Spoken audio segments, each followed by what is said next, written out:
ये प्रधानमंत्री ऐसा लगता है कि इस देश में गरीबों का दुश्मन है, इनको गरीबों से सख्त नफरत है।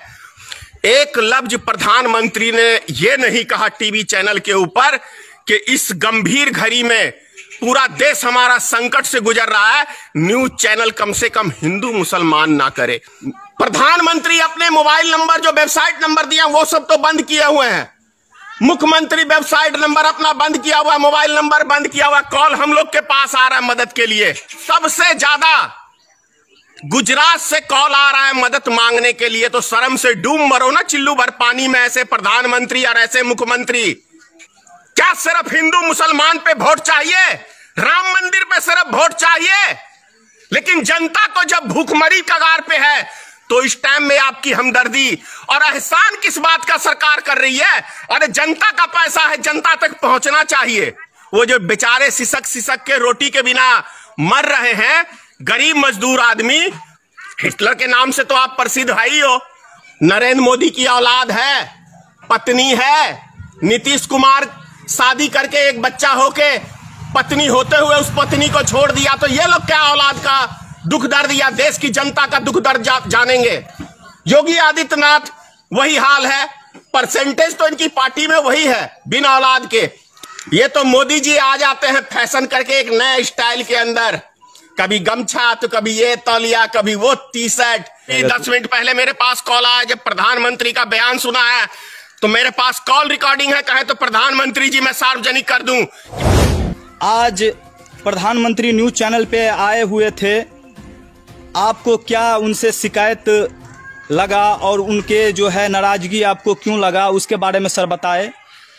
मुझे लगा कि आज प्रधानमंत्री जो आए हैं टीवी चैनल पे, बड़ी बेसब्री से मैं उनका इंतजार कर रहा था कि उन व्यक्तियों के विषय में कुछ अनाउंस करेंगे जो डेली बेसिस पे कमाते हैं, डेली खाते हैं, जो बिहार के, यूपी के, झारखंड के, तमाम राज्य के जो शहरों में जाते हैं मेहनत मजदूरी करके, वो अपना बाल बच्चों का पेट भरते हैं, अपना परिवार चलाते हैं।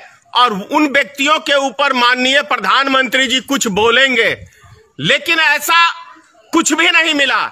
जैसा सूरत के अंदर मजदूरों ने आगजनी की तो 1200 मजदूरों के ऊपर केस दर्ज किया वहां की सरकार ने, भाजपा सरकार ने।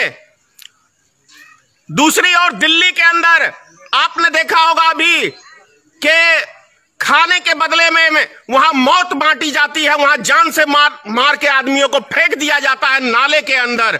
तो उसके ऊपर मैं सोच रहा था माननीय प्रधानमंत्री जी कुछ बोलेंगे। जो गरीब आदमी आज फंसे हुए हैं और जो 1200 आदमी सूरत के अंदर केस दर्ज किया है, उसका केस वापसी लेने की बात करेंगे माननीय प्रधानमंत्री जी, मुझे ऐसा लगा था।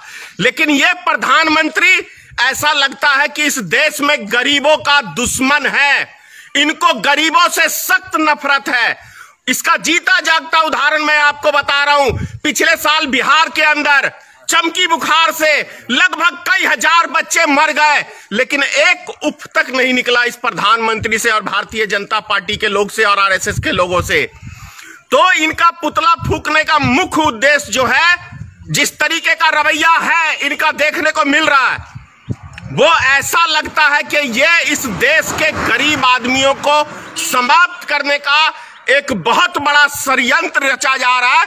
क्योंकि लोग अपने अपने घरों में कैद है। यदि माननीय प्रधानमंत्री जी आज ये कहते कि हर व्यक्ति घर के अंदर आप रहिए, आपको खाना पहुंचाने की जिम्मेदारी हमारी सरकार की है, हमारे वर्करों की है, तो बहुत अच्छा होता। लेकिन माननीय प्रधानमंत्री ने एक लफ्ज न बिहार के मजदूरों के लिए बोला, न उत्तर प्रदेश के मजदूरों के लिए बोला, न झारखंड के मजदूरों के लिए बोला, और ना ही देश के तमाम शहर में जो लोग मजदूरी करने गए हुए हैं उनके विषय में बोला। क्योंकि यदि इस देश में किसी को परेशानी है आज के टाइम में, तो गरीब आदमियों को परेशानी है। डेली बेसिस पे जो मजदूरी करके खाते हैं वो व्यक्ति आज कई आत्महत्या कर लिए हैं, कई पैदल चल चल के मर गए हैं। तो ऐसे में भारत सरकार संवेदनशील नहीं है इस मैटर को लेके। वो तो आज कोरोना वायरस लॉकडाउन करने का मुख्य उद्देश्य माननीय प्रधानमंत्री का जानते हैं क्या है?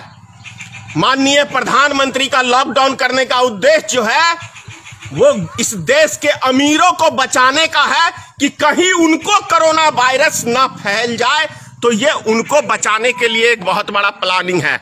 दूसरी तरफ भारत सरकार का पुतला मैंने इसलिए जलाया है कि अभी आपने देखा होगा, मैंने न्यूज चैनलों का नाम लेके उनका पुतला जलाया है।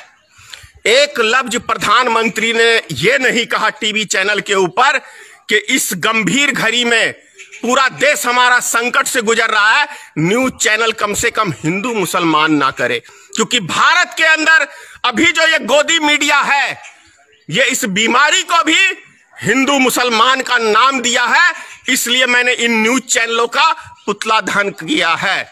सर, इससे पहले भी आप 5 अप्रैल को पुतला दहन किए थे सर, शायद आप सरकार से जो मांग किए थे, आपको आशा था शायद कि आज, मुझे बहुत आशा था आज, तो इसीलिए सर ये आपका जो है मांग पूरा नहीं किए हमारे देश के प्रधानमंत्री। मेरा मांग कहा, ये आम जनता की मैंने मांग उठाया है, आम जनता की आवाज है। प्रधानमंत्री अपने मोबाइल नंबर जो वेबसाइट नंबर दिया वो सब तो बंद किए हुए हैं, मुख्यमंत्री वेबसाइट नंबर अपना बंद किया हुआ, मोबाइल नंबर बंद किया हुआ, कॉल हम लोग के पास आ रहा है मदद के लिए।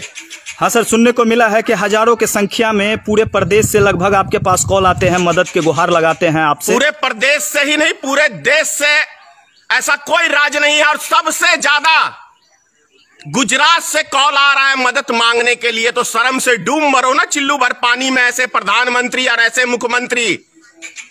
कहां चले गए आज वो 14 करोड़ भारतीय जनता पार्टी के सदस्य? आज क्यों नहीं वो लोगों की मदद करने के लिए आगे आए हैं? क्या सिर्फ हिंदू मुसलमान पे वोट चाहिए? राम मंदिर पे सिर्फ वोट चाहिए? लेकिन जनता तो जब भूखमरी कगार पे है तो इस टाइम में आपकी हमदर्दी और एहसान किस बात का सरकार कर रही है? अरे जनता का पैसा है, जनता तक पहुंचना चाहिए।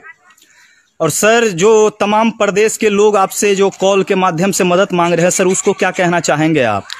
मैं एक चीज कहूंगा, लॉकडाउन तो बढ़ा दिया गया है सर, अब 3 मई तक कर दिया है। जब पेट में आग लगती है तो कोई लॉकडाउन नहीं मानेगा। जब पेट की आग जब भड़कती है ना तो कोई लॉकडाउन नहीं, जैसे सूरत में देखने को मिला। इससे बढ़िया तो सरकार गरीबों को लाइन लगा के, एक बुजुर्ग ने कहा ही था कि एक लाइन लगा के आप सूट करवा दो लोगों को, ना रहेगा बांस, ना बजेगी बांसुरी। वो जो बेचारे सिसक सिसक के रोटी के बिना मर रहे हैं, गरीब मजदूर आदमी, उनको गोली मरवा दो मोदी जी, क्या दिक्कत है? हिटलर के नाम से तो आप प्रसिद्ध है ही हो और हिटलर जैसे काम भी करते हो। सर, आपके पास तमाम जगह से कॉल आया था, तो आप सरकार से मांग भी किए थे कि पूरे प्रदेश में जो फंसे हुए मजदूर हैं, कम से कम 3-4 दिन का मौका देके अपने अपने बाल बच्चे के पास उसको पहुंचा दिया जाए। इनको दुख तकलीफ होगा कैसे भाई? नरेंद्र मोदी की औलाद है, पत्नी है, नीतीश कुमार शादी करके एक बच्चा होके पत्नी होते हुए उस पत्नी को छोड़ दिया, तो ये लोग क्या औलाद का दुख दर्द या देश की जनता का दुख दर्द जानेंगे? योगी आदित्यनाथ वही हाल है, परसेंटेज तो इनकी पार्टी में वही है बिना औलाद के। तो इनको क्या पता क्या औलाद का दुख क्या होता है, उसका सुख क्या होता है, एक पत्नी का दुख क्या होता है, उसका सुख क्या होता है? ये सब क्या जानने का इस देश की जनता का दुख दर्द? ये तो मोदी जी आ जाते हैं फैशन करके एक नए स्टाइल के अंदर, कभी गमछा तो कभी ये तौलिया, कभी वो टी-शर्ट। तो ये लोग क्या जानने गए देश की जनता का हाल? अरे अगर इनके पास हिंदू मुसलमान की बीमारी ना फैलाएं तो एक मत इनको नहीं मिल सकता है। कभी राम के नाम पे, कभी हिंदू मुसलमान के नाम पे, कभी जात पात पे, कभी दंगे करा के, कभी फसाद करा के। सर, सुबह सुबह आपके मोबाइल पे सर गुजरात से शायद सुनने को मिला है कि फोन आया था कि मैं आत्महत्या कर लूंगा अगर। जी हाँ, अभी 10 मिनट पहले मेरे पास कॉल आया। जब प्रधानमंत्री का बयान सुना है तो मेरे पास कॉल रिकॉर्डिंग है। कहे तो प्रधानमंत्री जी मैं सार्वजनिक कर दूं कि मैं आत्महत्या करने जा रहा हूं, मजदूर सब कह रहे हैं। मैंने उनसे आग्रह किया है कि आप आत्महत्या नहीं करिए, विपत्त की घड़ी है, हकीकत बात है। लेकिन हमारे प्रधानमंत्री को यदि एक लफ्ज में कहते कि जो मजदूर जिस इंडस्ट्री में काम कर रहे हैं उसके मालिक को उसको वेतन देना होगा, उसको बैठ के खिलाना होगा, नहीं खिलाएगा तो उसके ऊपर सरकार सख्त कदम उठाएगी। तो 1 मिनट में उन मजदूरों की फरियाद वो मालिक समझता। यदि प्रधानमंत्री जी ये कहते कि जिस मकान में रह रहे हैं वो मकान मालिक उन किराएदार को खाली नहीं करा सकता है, यदि कंप्लेन आई तो उस मकान मालिक के ऊपर हम कार्रवाई करेंगे, तो निश्चित मैं धन्यवाद देता प्रधानमंत्री का।